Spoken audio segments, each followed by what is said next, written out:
Linis, sobrang ganda naman po ng ginawa niya sa hair ko. At kailan pa natuto magpasalo ng isang linet? Moira, anong ginagawa mo dito? Huwag ka naman gumawa ng gulo. Ayoko ng gulo. Eh ako, gusto ko ng gulo. Anong magagawa mo? Kung ayaw mong guluhin kita, lumayas ka dito. Sige miss. Balik na lang ako kapag wala na dito yung pinsan ni Lucifer. Ay, ang ganda naman nito. Miss, magkano to? Ayaw nga, Lynette, no? Ang ganda, no?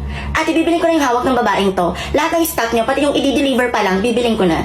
Moira, ako yung nauna dito sa damit na to. Ba't kailangan mong agawin? Wala ka nang magagawa, Lynette, kasi babayaran ko na. Eh, ikaw, mahirap ka lang, wala kang pambayad. Mabuti na lang umalis na ako doon, kundi di ako titigilan na ni Moira. Ay, ang ganda naman itong cellphone na to.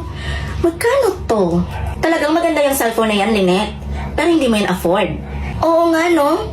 Maganda siya, malinaw yung camera. Pero sa setting, 2MB lang. Parang yung nasa harap kong babae, 2MB lang yung utak. Pinaparinggan mo ba ako, Lynette? Ay, natatamaan ka ba, Moira?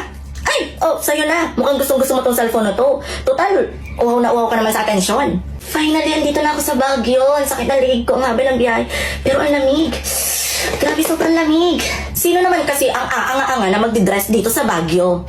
Moira, andito ka rin? Hanggang dito pa naman sa Baguio? Kailangan mo ako sundan? Ikaw lang ba ang pwedeng mag-Baguio? Matagal ko lang gusto magpalamig dito sa Baguio. Kasi sobrang init na ng ulo ko sa'yo, Lynette. Alam mo, Moira, kung gusto mo magpalamig at mainit yung ulo mo, pumasok ka dapat sa ref at nanirahan ka doon ng 2 months. Alam mo, Lynette, ganito lang naman kadali yun eh. Kung ayaw mo ako makita, bumalik ka sa pinanggalingan mong basura. Ay, ito pala yung itsura ng underwater. Sobrang ganda. Sobrang ganda, Lynette, no? Pinili ko to. Sa akin tong dagat. Almost 1 billion to. Lo, andito ka rin, Moira? May-ari ka ba ng Google Map? Or kaya Waze? Ba't nandito ka? O bakit? Bawal ba ako maligo sa sarili kong dagat? Moira, huwag ka naman mag-iskandalo dito. Ang daming nakatingin na isda, oh. Nakakahiya. Wala akong pakialam sa mga isdang yan. Kung ayaw mo maagrabyado, umalis ka dito.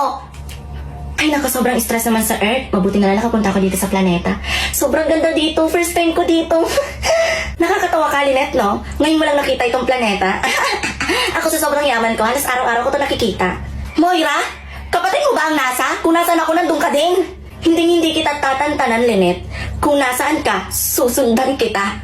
Hindi ko papatahimikin yung buhay mo, pati kaluluwa mo.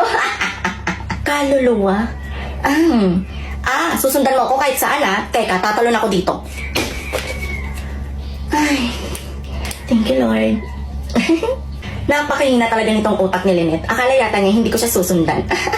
Tatalon din ako. Ano to? Ang init! Ay! Ano ba? Grabe talaga itong plano ni Lynette. Kasalanan niya to. Dapat siya yung nandito eh.